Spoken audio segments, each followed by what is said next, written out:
Oh, thank you. Can you start by providing a brief background of yourself? Well, sure. I guess maybe to begin, my formal education was acquired at the Georgia Institute of Technology and Mechanical Engineering. And then so for the last 20 years or so, I have been involved in applying principles of system engineering and decision and risk analysis to business problems. This began, as I think is typical probably for most engineers, in an operational and manufacturing environment. It wasn't long, I guess, into that professional track that my interest expanded to include questions about how to make the best strategic decisions for businesses. So in other words, I became really interested in asking about how we might optimize a business, if that was even possible, more so than how we might just optimize, say, a local manufacturing operation.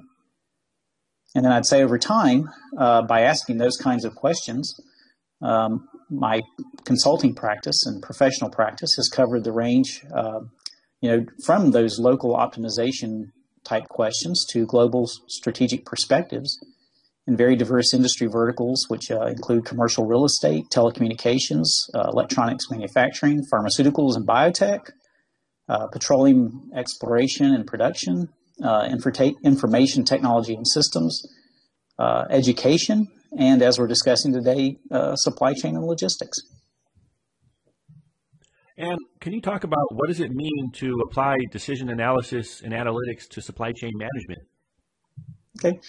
Well, first of all, I'd say that decision and risk analysis, the analytics piece, is a framework, I think, for structuring the search for solutions to decision problems under uncertainty.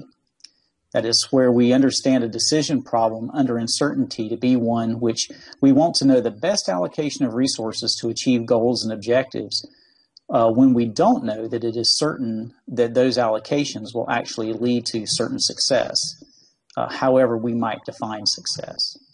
So for supply chains, by example, this might mean taking the steps to ensure that we have the necessary channels and suppliers in place and that they are networked properly to satisfy market demands in the most economically efficient and robust manner possible.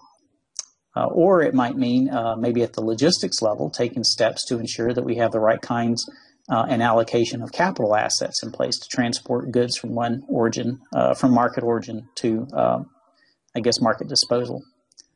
And none of those answers to those questions likely have certain answers, primarily because of the external forces, I would say, acting on the business and the market. And these external forces could include really important issues like shifting regulatory risks, shifts in market demand, and maybe even obsolescence and advancement of technology, which, obsolescence might leave us behind, where our competitors, would be advancing by comparative advantage through the use of better technologies that they have on hand. And why is this important? Well, actually, I think the importance of using decision and risk analysis is probably realized in at least three areas of concern. And, I would delineate those as the ethical, economic, and strategic. And so by ethical, actually, I mean that decision and risk analysis properly applied to supply chain management ensures that the directors of a supply chain management system observe their fiduciary duty of care. So in short, decision makers deliver warranties that they have essentially controlled in their planning processes for garbage in, garbage out, and garbage in between, in the way that they think about the planning processes and the management processes that they engage in. Now, these warranties, actually the three warranties I would say, are the warranty of clarity. And that is that when we go through sort of the planning process, the problem-solving process, that the terms of our problem-solving are well-defined, and that we've actually identified the right problem, which I think is oftentimes the piece that is most often overlooked. The next I'd say is the warranty of coherence, and that is the process of thinking involved in management problem-solving, that we use logical reasoning, that we do not violate our preferences, the transitivity of those preferences, meaning that, if I prefer one outcome let's say A over outcome B, and I can prefer outcome B over C, that I don't wind up choosing, outcome C over A. That I understand how my objectives and the values associated with those relate to each other, and I act in a logically coherent manner in relationship to that. And that the evaluations at an economic level cohere with the best knowledge that I have of the day. And then thirdly, I would say that maybe the warranty of thoroughly considered consequences, the third one, is that we've gone through a creative set of alternatives to consider as we go through the planning and management process. That we understand the implications of choosing one alternative is clear, and that we've also gone through the process of trying to reveal some of the best alternatives that we can exercise in the management of supply chain systems. And by the way, I would actually add that those concepts, the warranty of clarity, coherence, and thoroughly considered consequences, were adapted from a work by Ronald Howard at Stanford University in a paper that he wrote called Heathens, Heretics, and Cults. And that was published in 1992. At the economic level, I mean that not only are the results of supply chain planning and management an attempt to be capitally efficient, but that the actual process of finding solutions to supply chain decision problems is actually informationally efficient and effective. The effect of this is to ensure that decision makers front load the decision-making process with just the right amount of exploration and subject matter expert collaboration to avoid unforeseen risks and costs of rework that we typically see when people fly by the seats of their pants, but not so much front loading that value is lost by attrition through analysis paralysis. And then finally, third piece to the answer to the question of why is this important is the strategic level, and by that I mean that the decision questions about supply chain are focused on the right business scope first, and that the insights obtained there are pushed down to the appropriate operational levels as a consequence. And how is this done?